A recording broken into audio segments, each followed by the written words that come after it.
தமிழ் பேசுற எல்லா உறவுகளுக்கும் வணக்கம். பொதுவாக ஸ்கேட்டிங் வின்னர்ஸ் எல்லாம் பத்தி நாம பேசுறதே கிடையாது.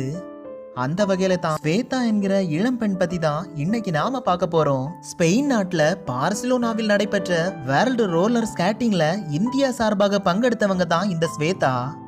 2018 நடந்த ஆசிய போட்டியில 6ஆம் இடத்துல வந்தவங்க தான். ரீசெண்டா விசாகப்பட்டினத்தில் நடந்த தேசிய அளவிலான போட்டியில 2 தங்க பதக்கங்களை வென்று சாதனை படைச்சிருக்காங்க. அது மட்டும் இல்ல, 100 மீட்டர் பிரிவுல தொடர்ச்சியாக 3ஆம் ஆண்டு தங்க பதக்கம் வென்றவர் ஹாட்ரிக் சாதனை படைச்சிருக்காங்க.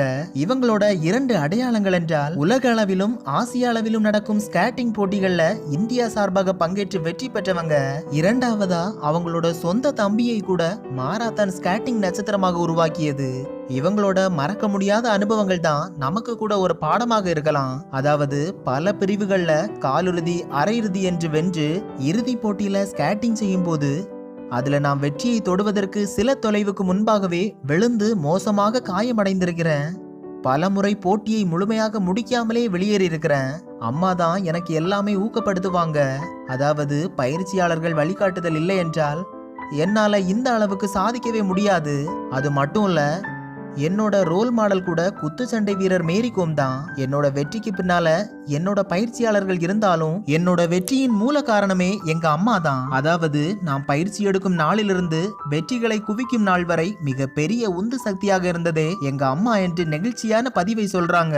100 மீட்டர் ஸ்கேட்டிங் தான் இவங்களோட வாழ்க்கையை மாற்றினது என்று சொல்லலாம். 2 முறை தொடர்ந்து தங்கம் வென்று 3ஆவது முறை வெற்றி பெற்றால் ஹாட்ரிக் சாதனை பெருமை கிடைக்கும் என்று என்னோட கணுக்கால் மூட்டு கடுமையான வலி இருந்தால் கூட அந்த வலியை பொறுத்து கொண்டு ஸ்கேட்டிங் செய்தேன். அதனாலதான் வெற்றி பெற்றேன். என்னோட வாழ்க்கையில மறக்க முடியாத வெற்றி இந்த வெற்றி தான். இந்த வெற்றியால தான் ஸ்பீட் ஸ்கேட்டிங் என்ற பட்டம் கூட கிடைச்சிருக்கு என்று புன்னகையோட சொல்றாங்க. இந்த ஸ்வேதா போன்று பல திறமைகள் வெளிக்காட்டாம இருக்கிறாங்க. அவங்களும் கண்டிப்பா அடையாளம் காணப்பட்டு இந்தியாவுக்காக ஒலிம்பிக் பட்டங்கள் வென்றால் கண்டிப்பாக இந்தியாவுக்கும் பெருமைதான். நாம கூட இந்த மாதிரி பதிவுகளை ஷேர் செய்யலாமே. நன்றி, வணக்கம். ஹலோ ஃப்ரெண்ட்ஸ், இதுவரைக்கும் என்னோட சேனல் நீங்க சப்ஸ்கிரைப் பண்ணலனா கீழே இருக்கிற ரெட் கலர் பட்டனை பிரஸ் பண்ணிக்கோங்க. கூடவே அந்த பெல் ஐகானையும் கிளிக் பண்ணுங்க. அப்புறம் நான் ஏதாவது வீடியோ போட்டா உங்களுக்கு நோட்டிபிகேஷன்ல வரலாம்.